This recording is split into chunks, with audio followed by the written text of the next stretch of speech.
everyone, welcome back. Ethernet Spoken English channel. This is the Gaurav. Friends, ఈరోజు మనము మంచి topic నేర్చుకుందారి. ఆ topic ఏంటంటే ఆ వెర్బ్ మూడ్ అనమాట. దాని గురించి నేర్చుకుందారి. వెర్బ్ మూడ్లో మనము సబ్జెక్టివ్ మూడ్ గురించి తెలుసుకుందారి. Friends, let's get started.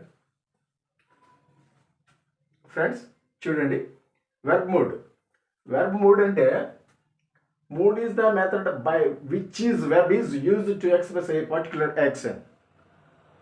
ఒక ప్రత్యేకమైన పనిని తెలియజేయటానికి ఒక పద్ధతిని ఉపయోగించే వెర్బ్నే మూడ్ అని అంటాం. Mood is the method by which verb is used to express a particular action. ఒక పనిని తెలియజేయటానికి, ఒక ప్రత్యేకమైన పనిని తెలియజేయడానికి ఒక పద్ధతి ద్వారా ఉపయోగించే వెర్బ్నే మనం మూడ్ అని అంటాం. అయితే ఈ మూడ్లో మూడు రకాలు. దేర్ ఆర్ 3 మూడ్స్ ఇన్ ఇంగ్లీష్లో మూడు రకాల మూడ్స్ ఉన్నవి. అవి ఏంటో చూడండి. Indicate mood, first one indicate mood, second one imperative mood, third one subjective mood. ఈ మూడు రకాల మూడ్స్ ఉన్నాయి. ఈ మూడ్స్లో మనం నేర్చుకోవాల్సింది, ఈరోజు నేర్చుకునేది సబ్జెక్టివ్ మూడ్. దీని గురించి మనం నేర్చుకోవాలి. సబ్జెక్టివ్ మూడ్ అంటే నౌన్ క్లాజ్లో డిజైర్ కోరిక కానీ ఇంటెన్సివ్ అభిరుచి మన యొక్క ఇంటెన్షన్, మన యొక్క ఉద్దేశాన్ని తెలియజేసేదాన్ని కానీ, అలాగే హోప్ మన ఆశను తెలియజేయడానికి, రిజల్యూషన్ తీర్మానాన్ని తెలియజేయడానికి ఈ యొక్క సబ్జెక్టివ్ మూడ్లో దాన్ని ఎక్స్ప్రెస్ చేస్తూ ఉంటాం. దాని గురించి సబ్జెక్టివ్ మూడ్ అంటే ఈ విధంగా ఉంటుంది. అయితే ఈ సబ్జెక్టివ్ మూడ్లో ఇంకా రెండు రకాలు ఉన్నాయి. ఫస్ట్ వన్ సబ్జెక్టివ్ మూడ్లో రెండు ఉన్నాయి అనుకున్నాం కదండి. ప్రెజెంట్ సబ్జెక్టివ్ మూడ్, అలాగే పాస్ట్ సబ్జెక్టివ్ మూడ్. అయితే ఇప్పుడు మనము పాస్ట్ సబ్జెక్టివ్ మూడ్ గురించి మనము తెలుసుకొని అది నేర్చుకుందాం. దీంట్లో మళ్ళీ మనకు 7 అంశాలు ఉన్నాయి.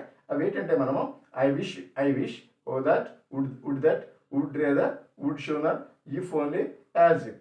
ఈ 7 రకాల్లో మనం ఈరోజు విష్ గురించి తెలుసుకుందాం. ఐ విష్ అనే దాని గురించి మనం నేర్చుకుందాం. ఈ విష్ అనే దాన్ని మనం నేర్చుకుందాం. అయితే ఇక ఈ విషయంలో మనము నేర్చుకునేటప్పుడు ఇక్కడ మనకు ఒక విధానం ఉంది. ఏంటంటే ఒక మీనింగ్ మనం మాట్లాడే మీనింగు ఎలా అంటే చూడండి. ఒక ఎగ్జాంపుల్ తెలుగులో చెప్తాను. అదేంటంటే నాకు కారు ఉంటే బాగుందును. I wish I had a car అండి. అలాంటివి అవి మన కోరికలను తెలియజేయడానికి, ఎక్స్ప్రెస్ చేయడానికి ఈ యొక్క మూడ్ను ఫాస్ట్ సబ్జెక్ట్ మూడ్ దానిలోని మీనింగ్ను అర్థం, దాని యొక్క మీనింగు మనకు ఫ్యూచర్లో కానీ ప్రజెంట్లో కానీ ఉంటే యొక్క మీనింగు, దాని స్ట్రక్చర్ ఎలా ఉంటుందంటే సింపుల్ పాస్ట్లో ఉండాలి. అంటే సింపుల్ పాస్ట్ అంటే V2లో ఉండాలి. V2 వెర్బ్ V2లో ఉండాలి. అయితే V2లో ఉంటూ మనం వర్ను యూజ్ చేయాలి. ఇక్కడ వర్ను యూజ్ చేయాలి అండి. వసను ఇక్కడ యూజ్ చేయకూడదు, వర్ను యూజ్ చేయాలి. కనుక ఇక్కడ మనము ఆ యొక్క మీనింగ్ మాత్రం యొక్క ఫ్యూచర్లో కానీ ప్రజెంట్ టెన్స్లో కానీ ఉంటే పాస్ట్ టెన్స్లో దాని యొక్క స్ట్రక్చర్ ఉండాలి. అలాగే నెక్స్ట్ చూడండి, ఎగ్జాంపుల్ ఎలా ఉంటుంది చూడండి. I wish he were here. ఆయన ఇక్కడ ఉంటే బాగుంటుంది. అతను ఇక్కడుంటే ఎంత బాగుందును, లేదా అతను ఇక్కడుంటే ఎంత బాగుంటుంది అని కూడా మనం సంభాషణలో మాట్లాడదు. I wish he were here అంటే ఈ యొక్క స్ట్రక్చర్ ఎలా ఉంది, పాస్ట్ టెన్స్లో ఉంది. అయితే దీని యొక్క అర్థం ఫ్యూచర్లో కానీ ప్రెజెంట్ టెన్స్లో కానీ మీనింగ్ ఉంటుంది. చూడండి, ఇంకొకటి చూడండి. మీనింగు పాస్ట్ టెన్స్లో ఉంటే, పాస్ట్ టెన్స్లో ఉండేలా ఉంటే, పాస్ట్ టెన్స్లో మనం చెప్పాలనుకుంటే ఆ స్ట్రక్చర్ పాస్ట్ పర్ఫెక్ట్ టెన్స్లో ఉండాలి. చూడండి example, I wish he had been here. ఇది పాస్ట్ టెన్స్, ఇది past perfect. I wish he had been here. ఆయన ఇక్కడ ఉంటే బాగుండేది. ఇది బాగుందును అంటే ప్రజెంట్లో చెప్తున్నాం, ఉంటే బాగుందును అనుకుంటున్నాం. ఇది I wish he had been here. ఆయన ఉండుంటే బాగుందును. ఆయన ఉండుంటే బాగుందును. ఆయన ఉండుంటే బాగుందును అన్నప్పుడు మనం పాస్ట్ పర్ఫెక్ట్ టెన్స్లో మనం మనం దాన్ని ఎక్స్ప్రెస్ చేయాలి ఫ్రెండ్స్.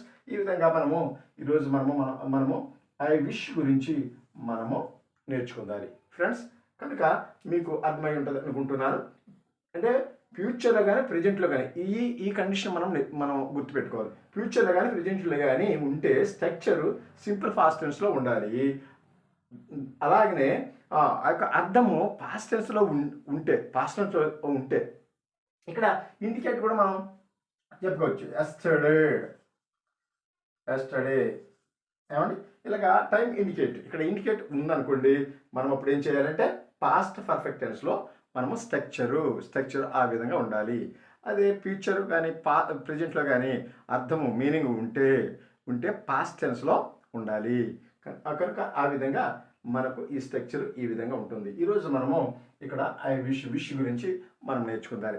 ఎగ్జాంపుల్స్ మనము విష్ గురించి విపులంగా మనం గ్రామర్ పాయింట్ ప్రకారంగా తెలుసుకున్నాం.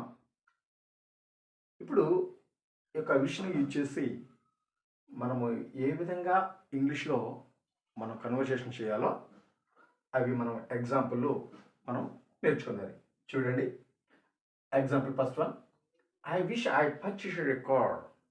I wish I purchased a car. నేను కారు కొంటే బాగుందును. మనం అంటుంటాం కదండి, నేను కారు కొంటే ఎంత బాగుందునో, నేను కారు కొంటే ఎంత బాగుందునో. I wish I purchased a car. నేను కారు కొంటే ఎంత బాగుందునో అంటే అది సింపుల్, ఫ్యూచర్లో కానీ ప్రజెంట్లో కానీ దీని యొక్క మీనింగ్ వస్తుంది. అప్పుడు స్ట్రక్చర్ ఏ విధంగా ఉందండి, ఏ విధంగా ఉందంటే పాస్ట్ టెన్స్లో ఉంది, సింపుల్ పాస్ట్ టెన్స్లో ఉంది. చూడండి next, I wish I had purchased a car last month. I wish I had purchased a car last month. పోయిన నెలలోనే నేను కారు కొని ఉంటే బాగుండేది. ఇక్కడ ఏమన్నాము, కారు కొని ఉంటే ఎంత బాగుందును కదండి. ఆ విధంగా ఎక్స్ప్రెస్ చేస్తాం. ఇది పాస్ట్ పర్ఫెక్ట్ టెన్స్లో ఎక్స్ప్రెస్ చేసేటప్పుడు దాని యొక్క తెలుగు మీనింగ్ ఎలా వస్తుందంటే, కారు కొనుంటే ఎంత బాగుందును. కారు కొనుంటే పోయిన నెలలోనే కారు కొనుంటే ఎంత బాగుందును, ఎంత బాగుండేది జరిగిపోయింది కదండి. దాని గురించి మనం మాట్లాడుతున్నాం. ఇక్కడ పాస్ట్ పర్ఫెక్ట్ టెన్స్ యూజ్ చేస్తే జరిగిపోయిందని మనం మాట్లాడుతున్నాం. అలాగే సింపుల్ పాస్ట్ టెన్స్లో ఐ స్ట్రక్చర్ యూజ్ చేసేటప్పుడు ఫ్యూచర్ కానీ అలాగే ప్రజెంట్లో కానీ దాని యొక్క మీనింగ్ వస్తుంది. చూడండి, అంతే కదండి. I wish I had purchased a car last month. Next చూడండి, I wish you were a minister. అతను మంత్రి అయితే బాగుందును. అతను మంత్రి అయితే ఎంత బాగుందును. ఏమండి, అదే I wish he had been a minister. అతను మినిస్టర్ అయితే ఎంత బాగుండేది. డిఫరెన్స్ మీకు అర్థమైంది కదండి, ఏది ఎప్పుడు యూజ్ చేయాలో. I wish he had been a minister. అతను మినిస్టర్ అయితే ఎంత బాగుండేది. Next, I wish she came here. ఆమె ఇక్కడికి వస్తే ఎంత బాగుంటుంది, ఎంత బాగుండు అనుకుంటుంటాం. ఎంత బాగుందును. I wish she came here. ఆమె ఇక్కడ ఆమె వస్తే ఎంత బాగుంటుందో అని మనం ఎక్స్ప్రెస్ చేయాలి. నెక్స్ట్ చూడండి, దీన్నే పాస్ట్ పర్ఫెక్ట్ టెన్స్లో I wish she had come here yesterday. ఆమె నిన్న ఇక్కడికి వచ్చి ఉంటే ఎంత బాగుండేది. అది ఎక్స్పెక్ట్ చేస్తున్నాం. I wish they had a car. వారి కారు ఉంటే ఎంత బాగుందునో. దానినే మనం పాస్ట్ పర్ఫెక్ట్ టెన్స్లో యూజ్ చేసేటప్పుడు దాని యొక్క పాస్ట్ యొక్క మీనింగ్ వచ్చేటప్పుడు I wish they had a car last year. I wish they had a car last year. ఇక్కడ యాక్సిల్ వెర్బ్ ఒకటి వస్తుంది, మెయిన్ వెర్బ్ వస్తుంది, రెండు వస్తున్నాయి కదండి. పాస్ట్ పర్ఫెక్ట్ టెన్స్లో మనకి V3 వస్తుంది కదండి. హ్యాడ్ వచ్చి V3. Next, I wish they had a car last year. పోయిన సంవత్సరమే వారికి కారు కలిగి ఉంటే ఎంత బాగుండేది. వారికి కారు ఉండుంటే ఎంత బాగుండేది అని ఎక్స్పెక్ట్ చేస్తున్నాం. Next, I wish I could lend you some money. అతనికి నీకు నేను మనీ ఇవ్వగలిగితే ఎంత బాగుందునో, నేను నీకు డబ్బులు నీకు అప్పు ఇచ్చుంటే ఎంత బాగుందునో. అదే ఆ విధంగా నెక్స్ట్ చూడండి, I wish I had helped him. నేను నీకు సహాయం చేస్తుంటే ఎంత బాగుండేది.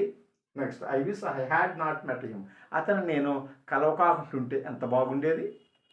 I wish I learned spoken English.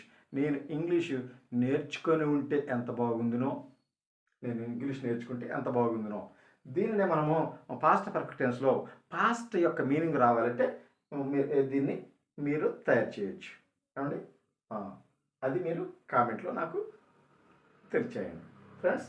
ఈ విధంగా మనం విష్ను యూజ్ చేసి ఈ యొక్క సబ్జెక్టివ్ మూడ్, పాస్ట్ సబ్జెక్టివ్ మూడ్ని మనం నేర్చుకున్నాం కనుక ఈ విధంగానే ఎంత బాగుందునో, నేను అక్కడికి వెళ్తే ఎంత బాగుందునో. ఏమంటే ఇంకా ఎగ్జాంపుల్స్ మీరు నేర్చుకొని ఫ్లూయెంట్గా మాట్లాడాలని నేను ఆశిస్తున్నాను. Thank you for watching.